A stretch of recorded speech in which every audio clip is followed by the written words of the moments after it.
And welcome back to our third episode of Saturday Sit Down Shorts. I am T. Harris at When the Needle Drops. And I'm QG at Nerdy Lil Bubba. And as always, on the Saturday Sit Down, our mission is to share our love for music in a way that is accessible and enjoyable for everyone, from the novice to the knowledgeable. And as we like to say, we never want to be loud and wrong. Let the church say amen. Amen. Amen. So it's the month of March, so we want to give a shout out to the ladies. All our episodes this month will be dedicated to the women in music, the women in our lives, the women who are game changers, the women who are trailblazers, the women who make history, history in the past, history in the present, those who have set the path for us to do what we do each and every day. So this month, everything that we do will be dedicated to the women. Those in our lives and those who are just wonderful and phenomenal at what they do. Oh, yes. Oh, yes. Oh, yes. They say that it's a man's world, but it wouldn't be nothing without a woman or a girl. So Absolutely. Shout out to the women. And my take on this is Women's History Month will remain always and intact. I don't give a damn what nobody else says, tries, or does to diminish that. Absolutely. Absolutely. Because, I mean, it ain't called Father Nature. When they talk about the world, we say Mother Nature. So That's we right. understand Mother that. Nature, Yep. Mother Nature, Mother Earth. Yep. I mean, it all centers around the mother. Absolutely. And especially in my line of work, man, when I have to call a kid's parent when a child's in trouble, the first question I ask is, what's your mama's phone number? Now, daddy could be at home. All right. I'm not making an assumption, but anytime we know when it goes down in that household, we know where the buck stops at 9 times out of 10, and it stops with that mama. Oh, yes. Yeah. So shout out to the ladies. So, man, Q, we hit a milestone most recently, as of a couple weeks ago. We are now at 200 subscribers on YouTube. Oh, yeah. Shout out to our subscribers. We appreciate y'all for joining us and being a part of our audience. Yeah, man. 200 followers, man. That was we gonna celebrate every time we hit a marker. This is 200 for us. Like, and those 200 sort of came out of the blue, man. Like, we were at like 140, and then like over the course of a couple weeks, man, we'd put out a couple shows, and then next thing you know, I mean, we had 70 plus followers over the course of 2 weeks, just from continuing to be consistent and try to put out good content that you guys can love on and appreciate. So shout out to those people who've been with us from day one, but also we want to give a shout out to those people who have just joined on, and continue to share the love, continue to like, share, follow us here at the Saturday Sit Down. So Q, why don't you tell the folks about the topic for today's episode? All right, today's episode, we're going to focus on the one and only Miss Lauryn Hill, and we're going to talk about her Diamond debut, which was a generational game changer. So the title is Lauryn Hill's Diamond Debut, a generational game changer, because it was. Yeah, man. So when we were coming up with, we'd already come up with what we were going to do for this month, but when we decided to focus on a specific album for this short, we immediately said Lauryn Hill's Miseducation of Lauryn Hill album was the album, because it speaks to women back then and is still speaking to women today. This album has influenced a generation of musical artists. It continues to remain a lot of people's favorite album almost 30 years after its initial release. So I'm going to jump right into just some brief history of the Miseducation of Lauryn Hill. So this album, the title actually references Carter G. Woodson's 1933 book, The Miseducation of the Negro, was released in August of 1998. Now, it's a concept album that revolves around educating oneself on love, with themes such as complex relationships, internal conflict, motherhood, and faith. It combines R&B, hip-hop, reggae, and soul, and is considered to be one of the hallmark albums of the quote-unquote neo-soul movement. All right. So this album was Lauren began recording this album in New York and New Jersey, but she put the finishing touches on this album at Bob Marley's studio, Tough Gong, in Kingston, Jamaica. and it was recorded over the course of a year, almost a year, from September 1997 to June of 1998. Now, this album went on to become one of the most acclaimed albums of 1998, with first week sales at almost 500,000 copies, 422,000 copies to be exact, and was the largest opening week sales for a female artist at that time. The 1999 Grammys, Q, I know you remember this extremely well, man. Lauryn Hill had 10 Grammy nominations off of this album. Now, Yep. this album was released in September 98. The Grammy nominations are a couple months later, and the Grammy Awards are in February. So we're talking about in less than a year after the album was released, with 10 Grammy nominations. And that night, she became the first woman to win 5 Grammy Awards in one night. She swept the R&B category. She was the first female rapper to win Best New Artist, and this was the first hip-hop album to win Album of the Year. This album went on to sell 20 million copies worldwide and 10 million in the United States, giving it its distinction of diamond. Recently, the album was ranked as Apple Music's #1 on their 100 best albums ranking, and Rolling Stones has it included as one of its top 500 albums of all time. Now, usually I don't vibe with what Rolling Stone puts out, but they got this one right. Okay. Right. Yeah, we could do a whole episode about some of the shit that Rolling Stone has gotten wrong over the years when it comes to black music, but they got this one right. I'll give them credit where it's due. You know, they did. Yeah. So let's jump right into the Q&A, man. So the first question that you asked, Q, was, okay, where were you when this album dropped? What was going on in your life? Because this is one of those albums that you put a timestamp on, and it's one of those albums that you normally will tell people you had to be there when it was released. So Q, tell them for sure where you were when this album dropped. All right, so when this album dropped, I was going into my junior year at USC. We had just started classes because our classes always started like in the middle of April. So we were going into like our somewhat second week-ish because classes started that Thursday before. Anyway, so yeah, I was going into my junior year at USC, still floating on cloud 9 because that March/April, I became a member of the D9, as many of you know. And so I was still floating on, the cloud of being a new alpha man on campus, full-fledged, full semester. So I remember hearing doo-wop, that thing over the summer. And I think she might have released another single, but I can't remember if she did or not. But I know doo-wop was out. It was heavy. It was hot. And so, of course, I made my way to Papa Jazz that following week. And it was there, $9.99 in my hand. We spun that joint. I played that joint a lot. And I knew it was a hit because we had a hall party to start the semester off, and somebody played Nothing Really Matters. And when Nothing Really Matters, everybody started getting cozy.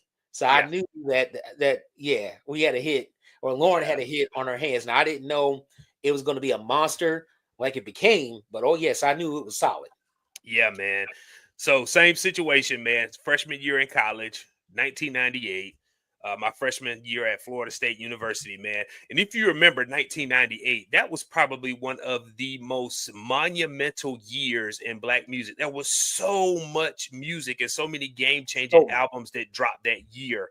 I just remember the ads being in the Source and the Vibe. Like, y'all, before there was the internet and before there was social media, like, people would advertise their albums in all these magazines. And like this, they built the build up for this was amazing. Like, I mean, Columbia Records put it out there. Like, they promoted the heck out of this album. So we were anticipating it. And now you had mentioned like doo-wop, that thing, but before that she had dropped Lost Ones, but there was no visual with it. But that thing was rocking, man. Like, it was on all the countdowns on the radio, man. Radio got a hold of that thing and they spun it all the time. But yeah, that's where I was, man. 1998, little young music junkie, highly anticipating the release of this album, man. But like you said, it was so much good music that came out like from like May to like September that year, like back to back Tuesdays. And this is certainly one of those. But it's like you said, man, we didn't know that it was going to be so monumental Right. We were just expecting. We knew it was going to be hot because of what Lauryn did with the Fugees. Right. But my goodness, man, like she definitely put her imprint in the game, and not just black music, but music in general when this album got dropped. Oh yeah, for sure. And speaking of the build-up aspect, yes, I remember seeing ads for it all over the place, especially in Vibe, like Vibe, Mm-hmm. Source, Double XL. Well, I don't think Double XL is out yet, but Yeah, definitely Vibe and the Source. Oh yeah, like every yeah. month, I would say at least 3 months before the Mm-hmm. album dropped. Oh yeah, they was promoting it heavy, Yeah, and man. that's the difference between then and now. Yeah. Yeah. And even the same thing, like we talk about, I think we've talked about this on prior episodes, man. But you could go in, I remember going in the mall and like FYE and Sam Goody had Mhm. the cardboard advertisements up and the posters in the windows of the store. Like it was everywhere. They promoted the heck out of this album because They they did. knew, I think they knew that they had something on their hands once they got that final mastered copy from Lauryn Hill and her team. Yep, and it paid off too. I'm Oh, sure. most definitely. So, question: did you buy the album right away, or did you wait? I think you kind of answered that question already. No, I waited. I didn't buy it right away because I feel like, well, we know the music used to come out on Tuesdays, and Yeah. so this particular day when it was quote unquote officially released was a Wednesday. So Hmm. it probably did, was in stores that Tuesday, but I Yeah. waited until the next week, not Hmm. because I wasn't sure, but just because I normally would go get my new music on Tuesdays. Yeah. So for me, man, I did not buy the album right away. Um, so what I was expecting, so when my first listen, one of my Hmm. homeboys had it, man. So I listened to it at first, and at first I really wasn't feeling it because I was expecting it to be more like what she had with the Fugees. I was expecting a rap album. I Oh, wasn't okay. expecting this blend of genres. But man, once I finally took a good listen to it, it was probably a couple months later where I went ahead and put that money forth, and I was like, I gotta have this, man. Mhm. Yeah. Yeah, I kind of knew it wasn't going to be all hip hop. And the Hmm. reason why is because if you remember the movie Love Jones, Yes. she did a song "Sweetest Thing" Hmm. from Love Jones, Yeah. and so that kind of gave me an inclination that she wasn't going to do an all hip hop album. And even on if you go back to the Fugees, the score, Hmm. "Killing Me Softly," Yeah. that kind of gave an inclination that she could sing Yeah. as well as rap. Yeah. Yeah. And even going back to her time in the movie Sister Act 2, And when I that always forget that that she was was in that movie yeah, too. she was in Sister Act 2, and she singing. I still remember when the Fugees first came out, their first album, Blunted on Reality, and Mhm. making the connection. I was like, wait a minute. That's the girl from Sister Act, man. I didn't realize she could rap too. Yeah, And so she was on a different world. yeah. Yeah, she was on a different world too, and I Hmm. didn't even realize it. Yeah. And I found out maybe a year or so ago that she had done she filmed a television pilot for a sitcom, and her and the cast members on the show were her and Most Def. Oh. Yeah, yeah. So she had acting chops in addition to her prowess as a singer and a rapper. So the sister Hmm. was super talented, super duper talented, man. Yeah. Yeah. So this is the primary question of the show. This is why we're here. And we're probably going to spend most of our time talking about this particular question right here. You know, why was this album a game changer? Why almost 27 years after its initial release do Hmm. we still love this album so much? And Lauryn can still tour off this album. And it's the only studio album solo that she's ever done. So Right. why do you think this album is such a game changer? Whew. I was thinking about that. Thinking about it earlier today, and the best I can come up with is it's a game changer because you couldn't really define it. It wasn't hip hop. It wasn't R&B. It wasn't like, okay, if you think about it in '98, right?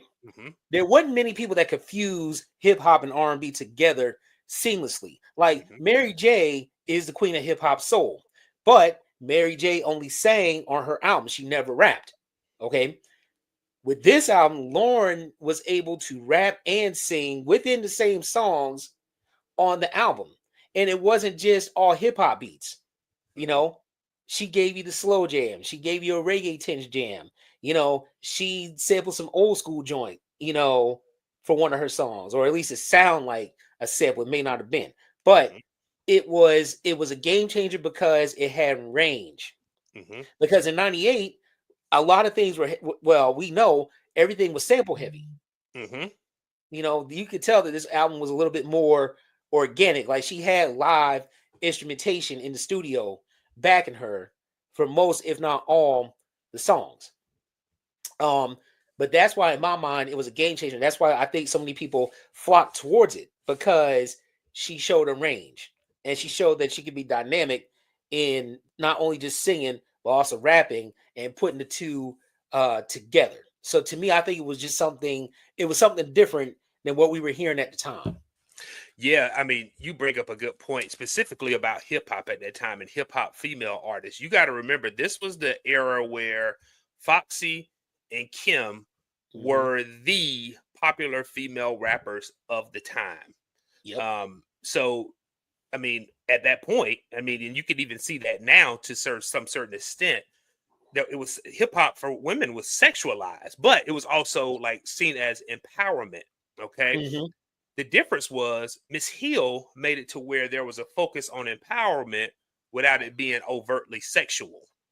Like I Right. can speak my mind and say what I'm going through, but I can also keep it PG and give you real issues that women are experiencing: Hmm. motherhood, relationship issues, my faith in God, uh, my faith in people as a whole. Like Right. it's giving you so many different issues, um, as it relates to just not women but society in general. For me, like you said, I mean, she rapped, she sings seamlessly, but this also gave us an opportunity to showcase Lauryn Hill as a songwriter. Yep. We didn't necessarily think of her as a songwriter, but this album, to an extent, was autobiographical. Yeah. Yeah, Yeah. yeah. And you got to look at the symbolism. Look at the Hmm. symbolism behind the album itself, because like when I first bought the album, I saw the title Miseducation of Lauryn Hill. I didn't think at the time that it stemmed from the actual book by Carter G. Woodson. I wasn't until I was a grown man. Well, I was Hmm. grown, but grown working adult. When I bought the book Miseducation of the Negro, and it's like, wow, that was a dope connection. But then also look at what else was going on in '98 when she dropped the album. The market for R&B lady singers was saturated Hmm. because it was a ton, you Yeah, know. So yeah. so there were people that had to stand out or do something different in order to stand out, like Erica Badu. She Hmm. did something different, hooked us in. Hmm. Lauren did something different, hooked us in. Jill Scott did something different, hooked us in. Hmm. you know so the market was oversaturated, so each artist had to do something different in order to stand out, and the ones that were not cookie cutter are the ones that made it. Absolutely, absolutely. And man, this album, I mean, this album to this day is still my wife's favorite album.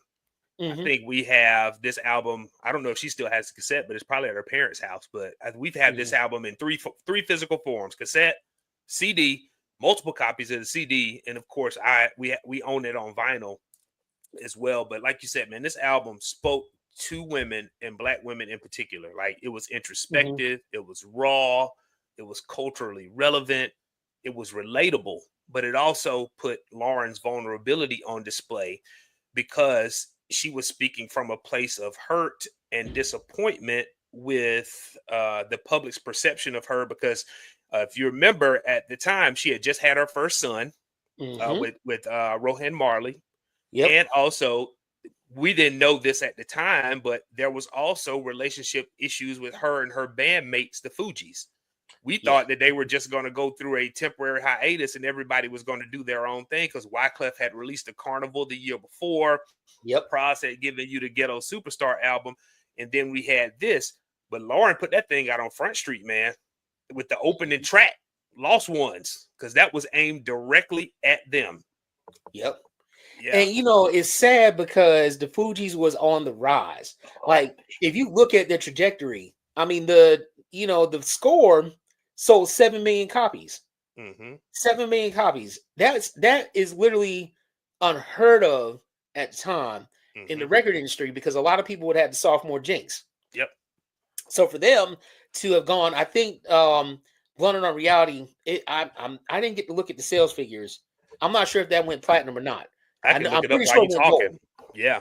I'm pretty sure it went gold. I'm not sure if it went platinum, but I mean the score sold 7 million copies. Like I said, that was unheard of. So imagine what would have happened had they stayed together and put a third album out. Yeah. It would have just exploded, because that's the track that they were on. And Listen so to for them, this. Oh, I'm sorry to interrupt you, brother. go But ahead. this album, so before the release of their critically acclaimed sophomore album, The Score in 96, Blunted Mhm. on Reality had only sold 1,200 copies. Oh wow. It was considered a commercial flop and eventually went on to sell 130,000 copies.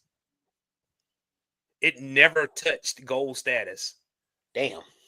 Right. I didn't know that, man. I was Yep. expecting it to at least hit gold, but that album. So you talk about Blunted on Reality again. I'll go off on a tangent a little bit, but that fit in that. It was sort of that boom bap hip hop. Like, Mhm. yeah, they were right there, sort of in that same lane as Diggable Planets. Yeah. But then they separated themselves with The Score because they started implementing a lot more live instrumentation, and it wasn't as sample heavy. And I think a lot of that has to do with, like, if they had released Blood on Reality, say about 1991, like Mm-hmm. when Black Sheep was releasing their album, they probably would have got a little bit more burn. But Yeah. by 93, what we started to see was the backpack boom bap type rap was not necessarily as popular Mm-hmm. as the basically Bad Boy and Death Row, Yep. because that's what was dominating the radio at that time. Mm-hmm. And the factions that were associated with each, label, that was what was dominating. Yeah. So Yeah. they had released it at a different time. Yeah, that album, the first album, would have popped. Mm-hmm. And maybe that's the reason why the score went off as much as it did, because when they released the score, that's when everything started going sideways with the East Coast West Coast beef, and people wanted something to escape from that, at least in my opinion. Yeah, I agree with you, because, like you said, it sounded different than anything else on the radio. It wasn't giving you this sort of violent imagery. It Right. wasn't speaking negatively about women, because you remember that was such a big deal back then with the controversy with Tupac and C. Dolores Tucker, and some of the lyrics, and people talking about misogyny in hip hop and things like that. And you get these kids from inner city New Jersey, two Haitian guys, two Haitian sons of Haitian immigrants, and then you get Lauryn Hill, who can sing and rap, and bam, you got a formula for success. And it's funny, look at that whole area that was of who all came out from that just generalized area, because they were from South Orange. You had East Orange, and I guess to a lesser extent West Orange, but between East Orange and South Orange, New Jersey, look at who all came out from that area. Yeah, I know. Crazy. Queen. Yep. Naughty by Nature. Yep. And the Fugees. Yeah. Wow. But yeah, man, like, one thing I read was Lauryn Hill said this. One of her goals when she was recording this album was to come up with an album that did not sound like the Fugees. She said she wanted something that was uniquely and clearly a Lauryn Hill album. Also, she said she did not want the album to go commercial because of the pressure. She said she wanted honest music. She wasn't expecting the sound to be perfect or polished. She wanted people to feel the music. I would say she accomplished that and then some. Yeah, I mean, for her to say that she didn't want it to be polished, I mean, it came out polished. And I was when I was looking at the history of it, I mean, she recorded it. She finished it in different places. Like, she finished it in Jamaica at Tough Gong. She also finished it in London. And she recorded in different places around New York. So for her to say that she didn't want it to sound polished, it definitely came out very polished. And the thing is, it held your attention, because I looked at it. The album itself was 77 minutes and 39 seconds. For that time, that was, well, maybe not. Because I think about it now, maybe that was about average for albums back then. Because a lot of albums had the features and, you know, the intros, the outro, the skits. So maybe that's about right. Yeah. And speaking of the skits, man, I love on this album how they had the students, they had the teacher in the school who was asking the kids about love and telling them about love. Like it went along perfectly with the album, and they were the interludes and the skits were perfectly placed. Yeah, and it goes along exactly with the concept of the album and what it meant to Lauryn Hill. One thing I also noticed about this album that was a game changer, that was so different than most hip hop and R&B albums of this time. Did you remember, man? I don't know when it happened, but it had to have been about 95, 96. All these albums, specifically R&B albums, became so feature heavy. Like it was always an R&B artist paired with a rapper. Constantly, all the time. And sometimes like the features didn't make sense. You're like, why are we pairing this artist with this rapper? But in hindsight, we're looking at it, it was because of radio and because of album sales. So we figured if we throw this rapper on this feature, then guess what? The album's gonna sell. It's gonna blow up. But on this album, man, the features she had 3 features. Actually, 3. I would consider this a feature. D'Angelo. Mary J. Blige. Man, we'll get to that. And then Carlos Santana, who plays the guitar riff on To Zion, the song that was dedicated to her son. Perfectly placed and appropriate features. Not just features for the sake of having a feature on an album. And her and Mary J's vocals like blended perfectly together. Yeah, and I mean, and I see why she did it that way, because again, she wanted to be different than the norm that was happening at that point in time. Yeah. I remember. So this album had 3 music videos: "Do Wop That Thing," which you mentioned earlier, "X Factor," and then "Everything Is Everything." You want to talk about works of art? I watched those videos probably an hour or so before we went live just to see. And "Do Wop That Thing," you see the contrast, like in the video, it's like a split screen. It's like her performing with a doo-wop group, like the Supremes, and they're dressed in like their 1960s garb. And then it's like a street party happening in like Washington Heights. Yeah, that was pretty cool, man. So that was a dope video. Then X Factor, like the lighting and then the slow motion captures, like she's singing in slow-mo, but her vocals are matching what she's saying with her mouth matches with the words of the song, of course. And then like the black and blue scenery in the nightclub.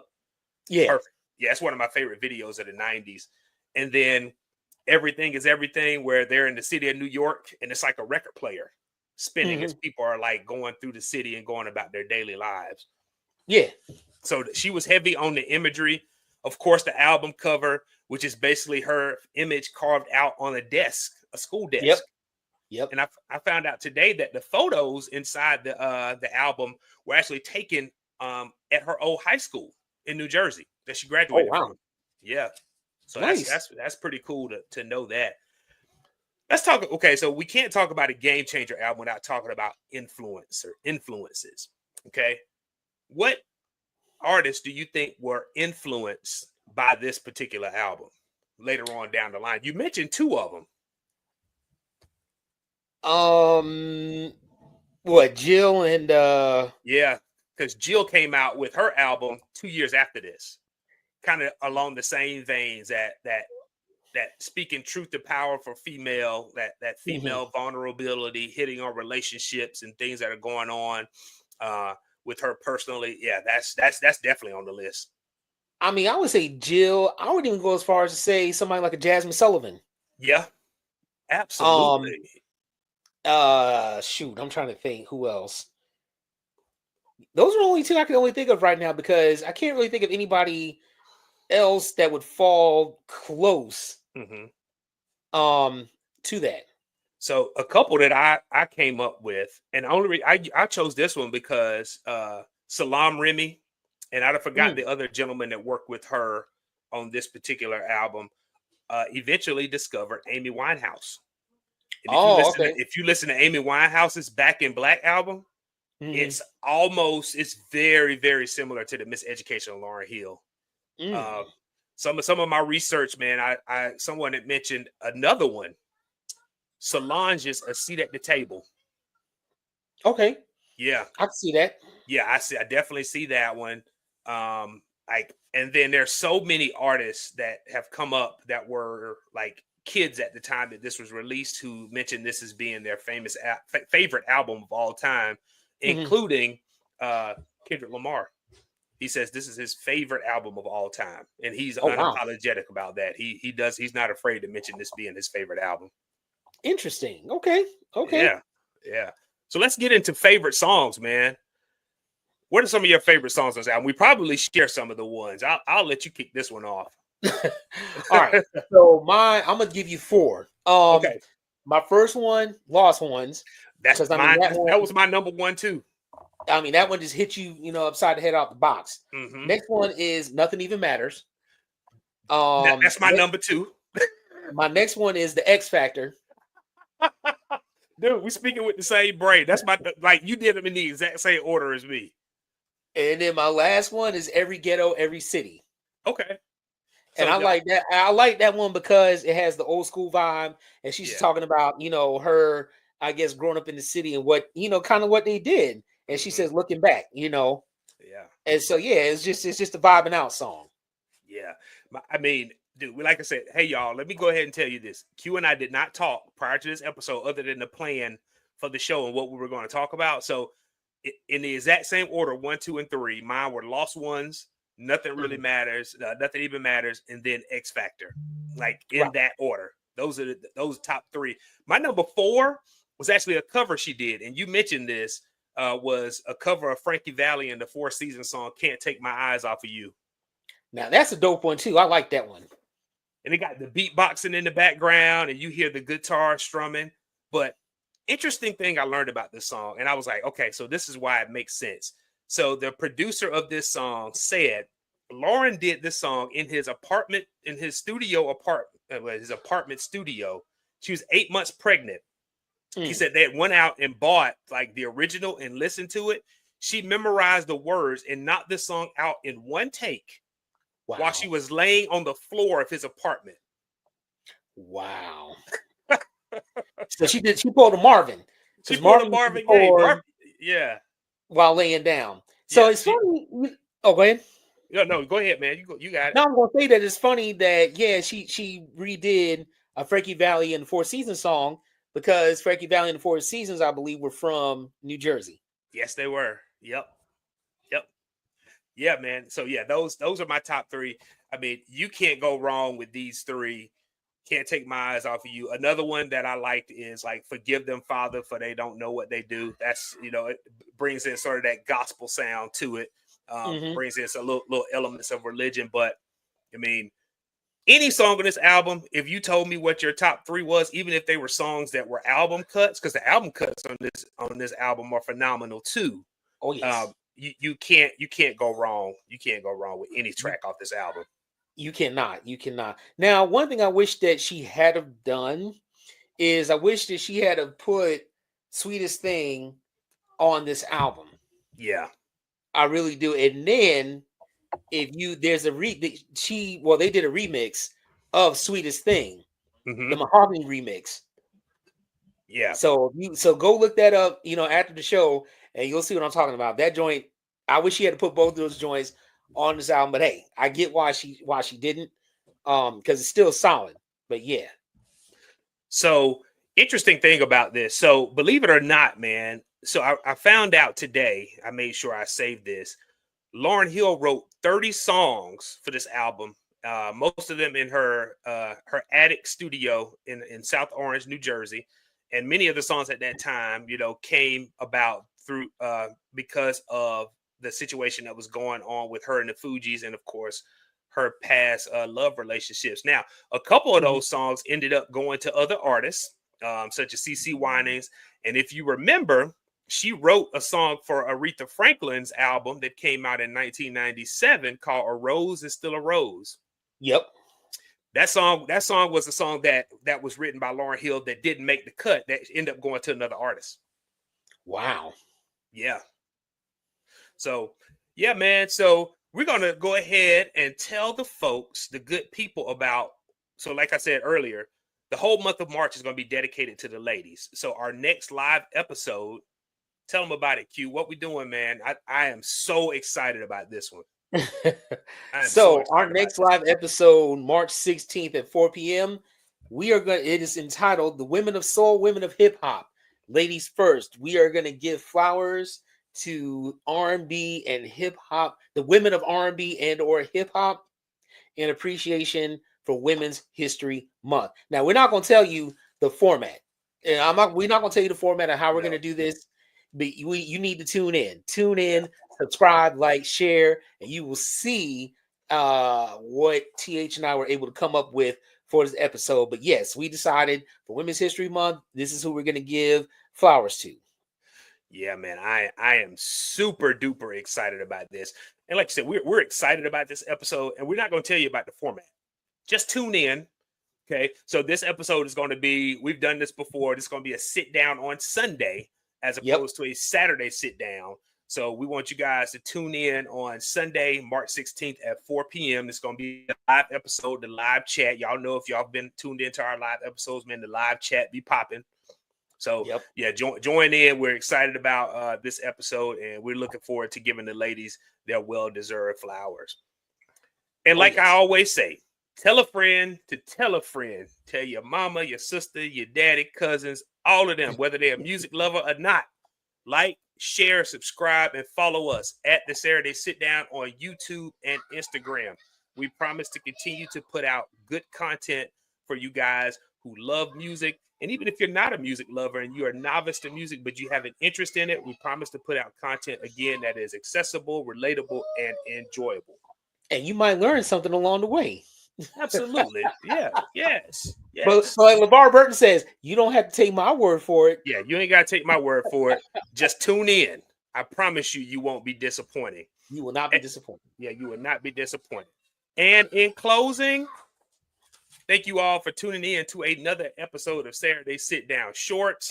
Again, I am T. Harris at When a Needle Drops. And I'm QG at Nerdy Lil Bubba.